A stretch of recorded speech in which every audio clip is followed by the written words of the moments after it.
રાજકારણની ગલીઓમાં જેમને દુનિયા મૃદુ અને મક્કમ મુખ્યમંત્રી તરીકે ઓળખે છે તેમને ગુજરાતના બાળકો વહાલથી દાદા કહે છે। અને આજે આ દાદાએ સાબિત કરી દીધું કે સત્તાના સર્વોચ્ચ શિખરે બેઠા પછી પણ એક પૌત્રી સમાન દીકરીને આપેલું વચન તેમના માટે સર્વોપરી છે। મુખ્યમંત્રી ભૂપેન્દ્ર પટેલે બનાસકાંઠાની દીકરીને જે 1 વર્ષ પહેલા વચન આપ્યું હતું તે વચન આજે તેમણે પૂરું કર્યું છે। ત્યારે આજનું એજન્ડામાં વાત છે દાદા પૌત્રીના નિખાલસ સંબંધોની અને મુખ્યમંત્રીની વચનબદ્ધતાની। દાદા, તમે અમારી સ્કૂલમાં ક્યારે આવશો અમને મળવા? આવીશું, અમે ત્યાં આવીશું એટલે હા। દાદા, આજે તમે સામે જોઈને મને બહુ જ આનંદ થાય છે।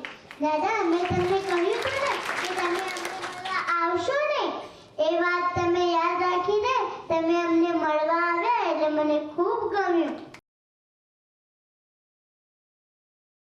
ગુજરાતના દાદા એટલે કે મુખ્યમંત્રી ભૂપેન્દ્ર પટેલ આજે બનાસકાંઠાની મુલાકાતે હતા, પણ આ કોઈ સામાન્ય સરકારી મુલાકાત નહોતો કોઈ શિલાન્યાસ કે નહોતી કોઈ રાજકીય રેલી। આ મુલાકાત હતી એક માસૂમ બાળકીને આપેલા વચન પૂર્તિની। આજથી 1 વર્ષ પહેલાની, જ્યારે એક વિડીયો સંવાદ દરમિયાન દાંતીવાડાની ઉત્તમપુરા શાળાની ધોરણ 1ની દીકરી સામ્યા પ્રજાપતિએ પોતાની કાલી ઘેલી ભાષામાં પૂછ્યું હતું કે દાદા, તમે અમારી સ્કૂલમાં ક્યારે આવશો અમને મળવા? ત્યારે દાદાએ હસીને વચન આપ્યું હતું કે બેટા, હું જ્યારે પણ આવીશ ત્યારે તને ચોક્કસ મળવા આવીશ। દાદા, તમે અમારી સ્કૂલમાં ક્યારે આવશો અમને મળવા? આવીશું, અમે ત્યાં આવીશું એટલે હા। આજે મુખ્યમંત્રીએ દીકરી સામ્યાની એ લાગણીને અદકેરું માન આપ્યું।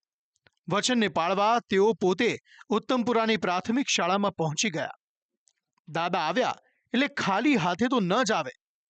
મુખ્યમંત્રીએ બાળકોને ચોકલેટ અને પુસ્તકો ભેટમાં આપ્યા। આટલું નહીં, તેમને ધોરણ 10 અને 12ના વિદ્યાર્થીઓને ગુલાબનું ફૂલ આપી ઓલ ધ બેસ્ટ કહી તેમનો ઉત્સાહ વધાર્યો। મુખ્યમંત્રી શાળાની મુલાકાતે આવતા સામ્યાએ તેમનો આભાર માન્યો હતો। દાદા, આજે તમે સામે જોઈને મને બહુ જ આનંદ થાય છે। દાદા, મેં તમને કહ્યું હતું ને કે તમે અમને મળવા આવશો ને, એ વાત તમે યાદ રાખીને તમે અમને મળવા આવ્યા એટલે મને ખૂબ ગમ્યું। દાદા, મેં તમને ટીવીમાં જોયા હતા, ત્યારે જ મને એવું લાગ્યું હતું કે તમે અમારા પરિવારના જ દાદા છો, એટલે મેં તમને દાદા કહીને બોલાવ્યા। દાદા, અમને તમને મળવાની બહુ જ ઈચ્છા હતી ને તમે આજે અમારી ઈચ્છા પૂરી કરી, એટલે હું તમને વંદન કરું છું। દાદા ભૂપેન્દ્ર પટેલે સામ્યા સાથે આત્મીય સંવાદ કર્યો। જતી વખતે સામ્યાના માથે હેતભર્યો હાથ મૂકીને આશીર્વાદ આપ્યા કે બેટા, તું ખૂબ ભણજે અને મોટી થઈને કલેક્ટર બનજે। સરસ, તું આગળ વધને ભણ ને આગળ વધીને કલેક્ટર બન। દીકરીની ખુશી જોઈને તેના માતા પિતાના હરખનો પણ પાર ન રહ્યો। રાજ્યના મુખ્યમંત્રી આટલા વ્યસ્ત શેડ્યુલમાંથી સમય કાઢીને પોતાની નાનકડી દીકરીને મળવા આવ્યા તે વાત તેમના માટે ગૌરવ સમાન હતી।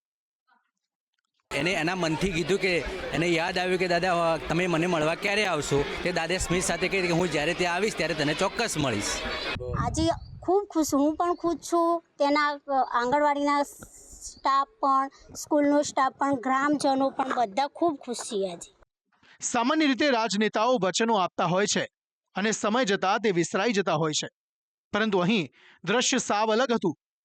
પ્રોટોકોલ અને કાર્યક્રમોની ભીડ વચ્ચે પણ ભૂપેન્દ્ર પટેલને એ નાનકડી સામ્યા અને તેનું માસૂમ વચન યાદ રહ્યું।